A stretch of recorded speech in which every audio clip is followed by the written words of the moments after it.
Obsession.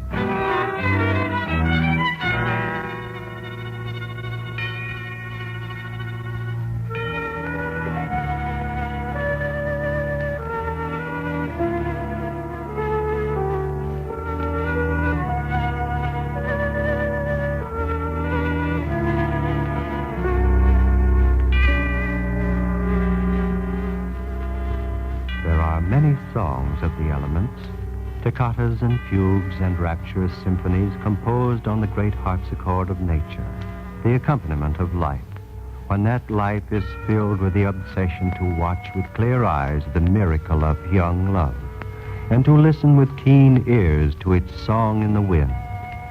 And so our story, Wind Song, starring Rhonda Fleming.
Distant horizons become closer when viewed from the perspective of a hilltop, as problems become simpler when scanned from the pinnacle of a heart. Love knows its own way. Unleashed, it needs no guide. Its path lies straight and unerring, if we but have the courage to follow. Down this path walks the figure of a lovely girl, Ann Mason, her footsteps at times hesitant, for Ann Mason must reach a decision, a choice in the songs of the wind, the songs that fill her ears with conflicting melody, until their ascending discord becomes almost an obsession.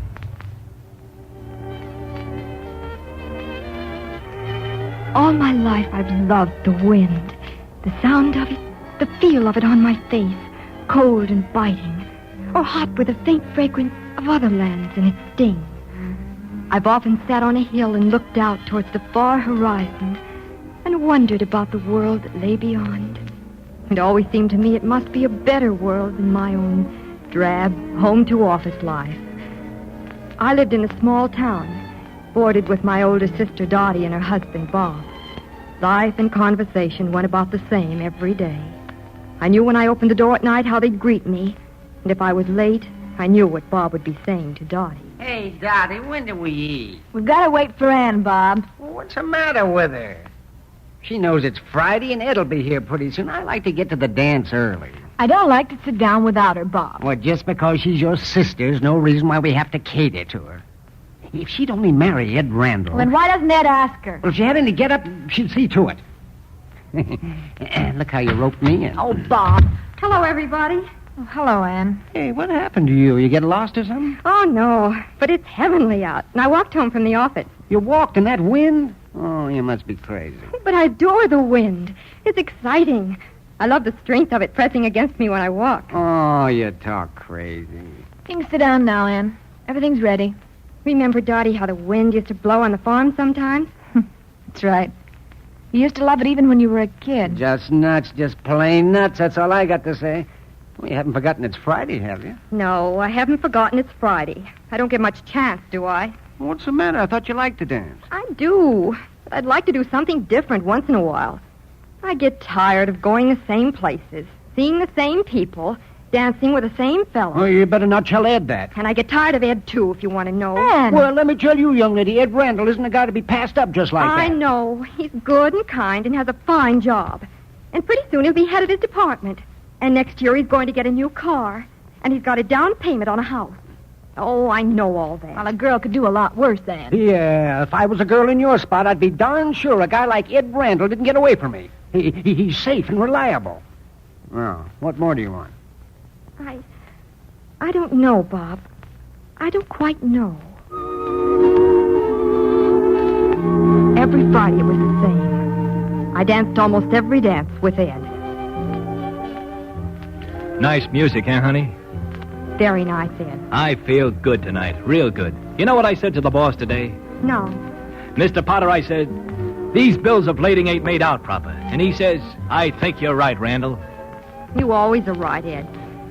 But, Ed, would you excuse me a moment? I can't dance anymore. I'll be back for the next dance. I promise, Ed. I had to get away. This night had to be different somehow. I don't know why. Maybe it was because of the wind. All I know is I couldn't stand listening to Ed's voice any longer. I went outside, and there, Brad spoke to me for the first time. Hello, beautiful. Oh, you scared me. I'm sorry. I thought I was alone out here. Pardon me. Oh, wait a minute. I'm kind of lonesome out here by myself. Oh, I couldn't. I must go in. My sister will be worried. But you just came out. Well, it was stuffy inside, and I wanted to be alone. Well, that's why I came out. I wanted to be alone, too, but I'd rather talk to you. Just for a minute, then. Now, not many girls like going out in the wind like this. Well, it doesn't help a girl's hairdo any. Oh, on the contrary, it improves most of them I've seen. Say, here's a bench. Let's sit down and get acquainted. My name's Brad Evans. Mine's Ann Mason. Hello, Ann. Hello, Brad. You're new in town, aren't you? How'd you know? Oh, I've lived here all my life. New face is almost an event in Midland. Do you declare a holiday and celebrate it? That depends. Well, you're right to be cautious, especially in my case. Don't tell me you're planning on being a menace to Midland. I was, but I don't think I'm going to stay that long. Oh, what a shame. Midland needs a little menace. It's much too dull. That's why I'm leaving. I wouldn't think of disturbing the calm serenity of your fair city. That is, I was planning to leave, up until just this minute. You must be a regular gypsy at heart. Free as the wind. And you? No, my life's not much like that. I live by the clock. Regular boarding house routine, you know. Beans on Monday, roast on Wednesday. And hash on Thursday. That's right. You're not married, are you? No, not yet. Thinking of it, huh? Well, not exactly. The fellow you came with, maybe. What is this? Information, please? Oh, I'm sorry. It's none of my business, I know, but I noticed you when you came in, and I'm just curious. That's all right. My life's an open book. But I think I'd better go in, Mr. Evans. They'll be looking for me. Hey, if I didn't leave Midland, would you see me again, say, tomorrow night for dinner? No, I don't think I'd better. Where can I call you? I live... No, you'd better call me where I work. Harper's real estate office. Ann? Oh, Ann? You won't forget now. Where the dickens are you, Ann? No, I won't forget. Good night. Until tomorrow. Ann, Coming, Ed. what are you doing out here without no wrap or nothing? Don't you know you'll catch cold? Why, there was a fellow at the office that caught Ed, cold. I want to go home. Now? But gosh, we only just got here. Say, what's the matter with you tonight? You're acting mighty funny. Will you take me home or won't you? Okay, I'll take you home. But for the life of me, I can't figure you out. You act as if something had happened to you. I think you're right, Ed. Something has happened to me.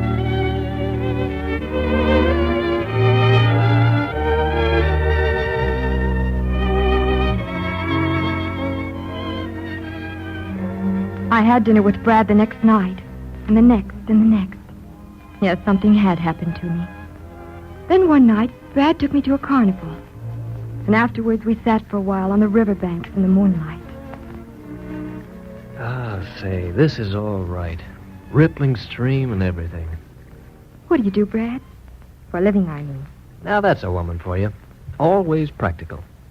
Oh, I don't mean to be curious. I just wondered, that's all. Oh, I write a little. Right? An author. Oh, that sounds wonderful. It isn't so wonderful. I make a little money now and then. Sell an article or a story. Most of the time, I'm just roving around. Too interested wandering to bother writing. Don't you ever want to settle down? Have a home? Good Lord, no. I like to see different places, meet new people. But the people who love you, don't you ever keep track of them? I don't know that anybody's ever loved me. Not the kind of love you mean. Besides, I wouldn't want that. Brad. Well, it ties a man down. Oh, I've got memories, same as anyone else. Women I'll never forget, and fellows I've been friends with. But they're part of the past. And there's never anybody you wanted to come back to? Well, once in a while I thought maybe I'd settle down. But I know it wouldn't work. I'd be on the move again. I see. No, you don't. Just forget it. Come on. We'll have fun and then say goodbye. Is it a deal? Sure, if that's the way you want it. But I think you'd better take me home now. It's getting late. Okay, I'll take you home. Only give me a minute more to look at you. These are the moments I never lose. Your face white in the moonlight. Your eyes with tears in them. I'm not crying, Brad. Well, it's just that I... Anne, darling, you sweet, sweet kid.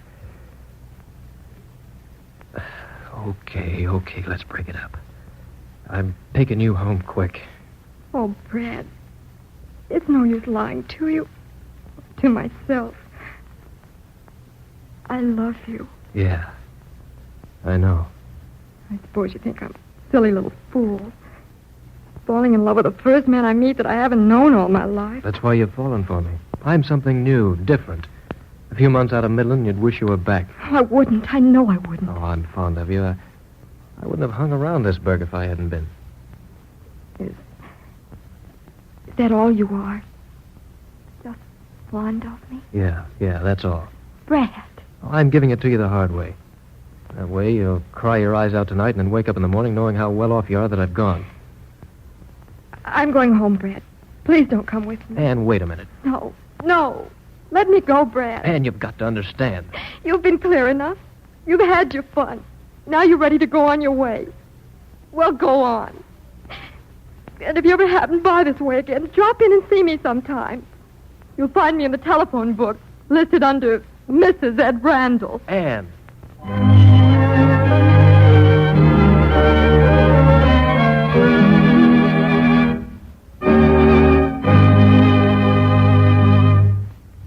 Blinding, unreasoning anger always has been and always will be the force that dims our perspectives, that leads away from the hilltop view of the horizons, the destroyer of love, that turns into raucous discord the songs of the wind and fills the mind with the slow poison of an angry obsession.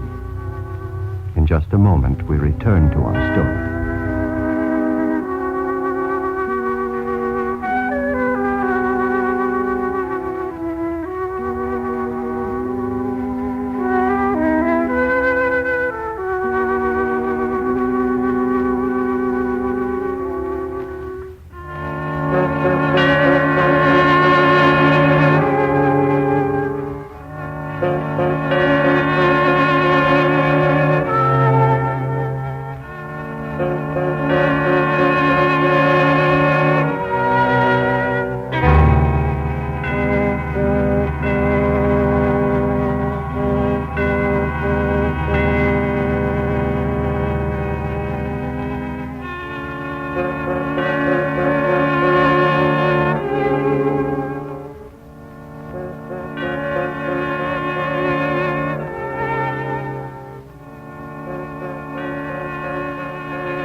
to the story of Wind Song, starring Rhonda Fleming.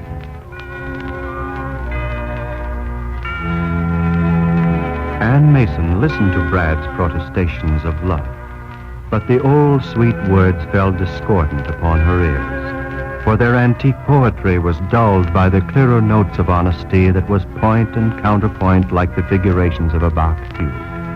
And she left Brad by the side of the river, her ears no longer attuned to the song of the wind, and she became tone deaf in the grip of an angry and unreasoning emotion that is known as obsession.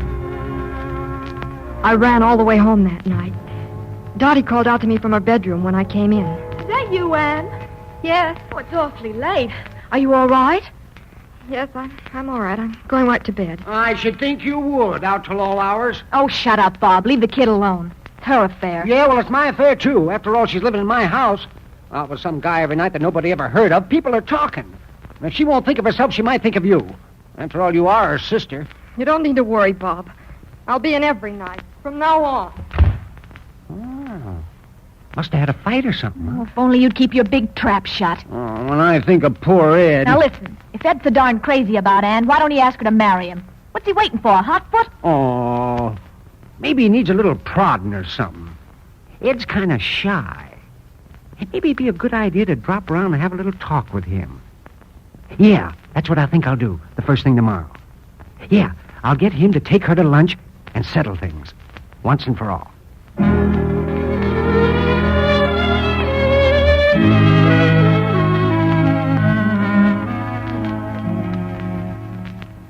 And I ask you to lunch with me because I have something to say to you. I know I ain't much on looks, Ann, and I know that I don't stack up too well in education, and I'm not really in your class at all. But I love you, and that's straight. Ed. And this much I know, Ann. I'll do anything I can to make you happy. You've got to believe that. I'm sure of that, Ed. Oh, ever since I was a kid and we were in school, I've been crazy about you. I kind of wish you'd think about it a little before you say anything. I know this is a sort of a funny time to propose, but, well, I guess one time is as good as another. You're very sweet, Ed. I don't think I've been quite fair with you. I don't think I've seen things as clearly as I should. I've been living in a sort of a dream world, I guess. Maybe I'm really growing up now. You mean that there's a chance for me? I'll give you my answer tomorrow night, Ed. I promise.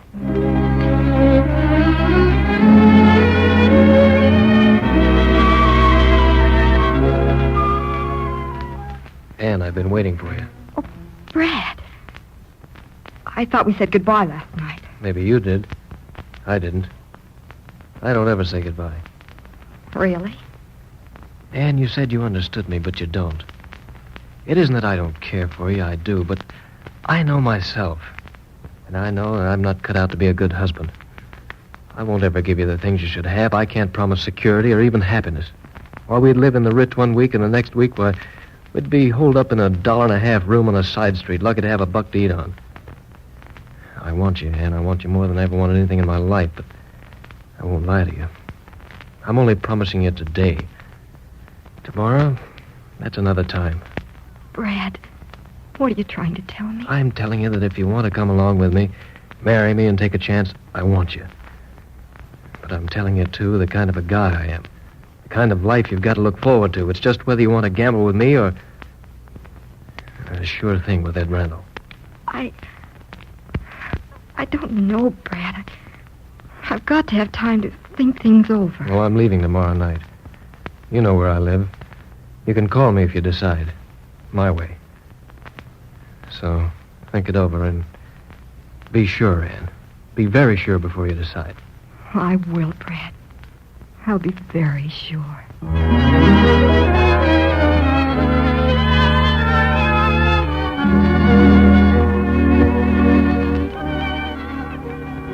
Oh, Dottie, I don't know how to decide. I love Brad, I know that. But a girl has to think of so many things. Oh, I know you're having a hard time making up your mind, Anne. I had to make up my mind once, too. You? Well, I thought there was never anyone else but Bob. There was, though. Back in school, there was a boy named Dave. He wanted me to run away with him. And Bob came along, and I knew with him I'd always have a home of my own and security. Those things are very important, Anne. Yes. Oh, it's getting late. If Brad was going to call me, he'd have called me by now. Oh, look, honey, why don't we go to a show? Ed's coming over to play pinochle, and, well, you know how men are when they play cards. Oh, yes, I know. All right. Might as well. Bob, Yeah? Anne and I are going to a movie. We'll be back in a couple of hours. And Bob, if anybody calls for me, tell him I'll be back in a couple of hours. Well, who are you expecting? That friend of yours? I'm not expecting anybody, really. Well, just tell anybody that calls I'll be back. Okay. Ed and I play watchdog for you.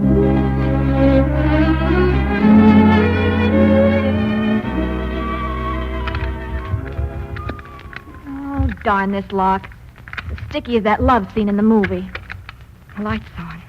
I guess Ed's still here. Well, I sure hope Bob hasn't lost his shirt to Ed. He most usually does. One thing I gotta say for Ed Randall, he's always lucky. And if you gotta get married to a man, Anne, you might as well marry a lucky one. Oh, finally got it.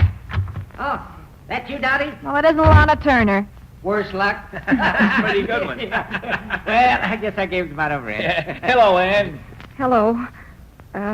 No one called, Ed? Nope. Who the heck's going to call this time of night? Well, come on, Dottie. I expect Ann and Ed. I got things to talk over. I suppose so. Yeah, see you tomorrow, Ed. Sorry you lost to me, but you know how it is. Unlucky at cards, lucky in love. Yeah, well, good night. Good night. Good night, Anne. Good night, Anne. Yeah, well, I'm sure glad Ann is making up her mind sensible like. For a while, I thought she was going to throw herself away on that Evans guy. Just because he's so darn good looking. Women make fools of themselves. A darn good looking. How do you know what he looks like? Well, didn't you tell me? Well, I just sort of guessed it. Bob, look at me. What's eating you? You think I've done something with something? Look, honey, I got to see a man about a dog. Robert, you come back here. You can't talk to me like that. I won't have it. What do you want? You're a bum liar. You're not bright enough. That friend of Anne's, Brad Evans, was here tonight, wasn't he? Well, no. Wasn't he? Yes, but I got to look out for Ann. She's making a plumb fool of herself. And, will you stop looking at me like that? What did he say? Well, I tell you, What did he say? Oh, a bunch of slush about being wrong about something. The same old line every guy hands to his girl. That he changed his mind. And you told him what? Well, I told him she was out of town. And that she was going to be married, I suppose. Well, something like that. But it's for the best. Now, Ed's a swell guy. Oh, yes, Ed's a swell guy. Letting Anne give him her answer without once telling her that Brad was here. Why, of all the too low-down sneaking...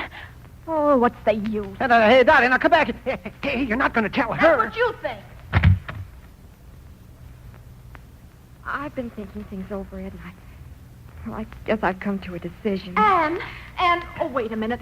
Before you say another word, I want to finish something I started to tell you about Now, wait a back. minute, Dottie. This is no time to come busting This in. is the right time. I couldn't have picked a better one. Anne, remember what I said about Dave?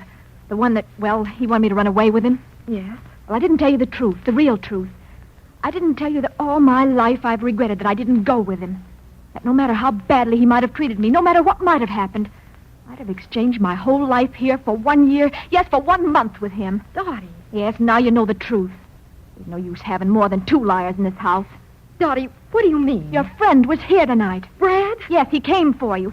And those 2 told him you'd gone away, that you were going to get married. You'd gone away for a rest, a long rest. Oh, no. Oh, thank you, Dottie. Now, look, Ann, you gotta Oh, understand. you're so good, Ed Randall. So kind. Such a fine man. So upright and honest. Oh, it wasn't as much his doing as it was that precious husband of mine. They're 2 of a kind, so don't make the same mistake I did. Go after him. Maybe it's too late. Brad must have gone by now. Oh, Dottie, I'll never find him now. I'll never find him. Looking for somebody, Ann? Brad. Oh, Brad, you didn't go. Nah. Come on, beautiful. The wind's singing loud tonight. Let's go to our old place down by the riverbanks. We've got a lot to say to one another. But how did you know? I mean, that I hadn't really gone away. Oh, I can spot a liar a mile away. It was too pat the way your brother-in-law threw it in about you marrying Ed Randall. So I hung around. I saw you come home. Oh, I'm glad you found me in time. You see, I have made up my mind, Brad. Are you sure? I've been sure all the time. Well, it was just that I was trying to talk myself out of the truth. You know what you said about there being the Ritz one day and who knows what the next? Yeah, that's what I said, but I've been doing some thinking, too. Maybe I'm wrong. Maybe I can change. Gee, I guess every guy finds one woman that he never wants to leave, and... well, I found you. You don't have to say that. I don't care. I love you the way you are. Oh, I know there may be days of aching loneliness when you're off somewhere on some crazy chase. I know, too, there'll be good times and bad. There'll be uncertainty and worry and unhappiness, maybe. I'll try to make you happy, Ann. I swear I will. I know you will, because there's another side to the ledger. There's the wonder and beauty of knowing and loving one another. Oh, there'll be the excitement of just being alive, of being together. It'll be like listening to the song in the wind. Maybe half the notes are lost. No one hears the words, but the melody's there. Our song, always in our hearts.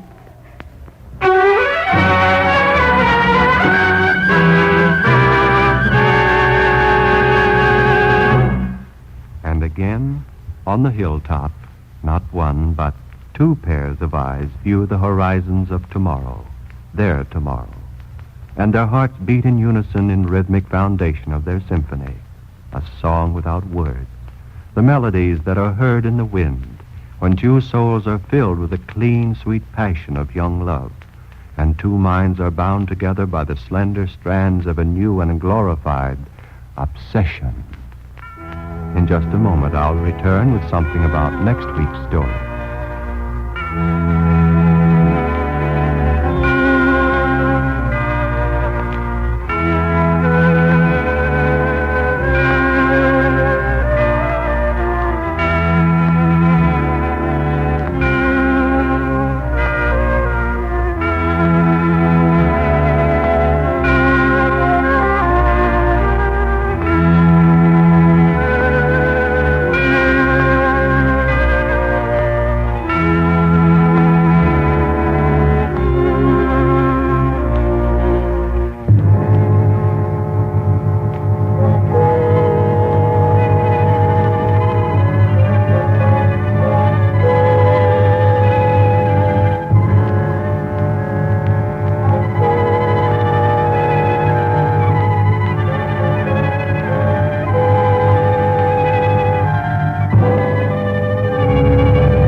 Story, starring Miss Kim Hunter, speaks of the murky clouds of amnesia.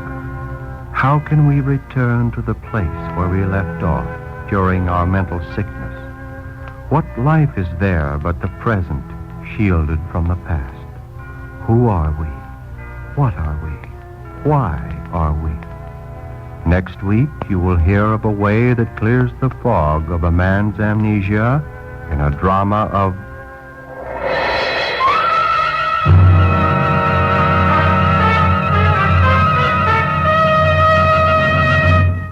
obsession.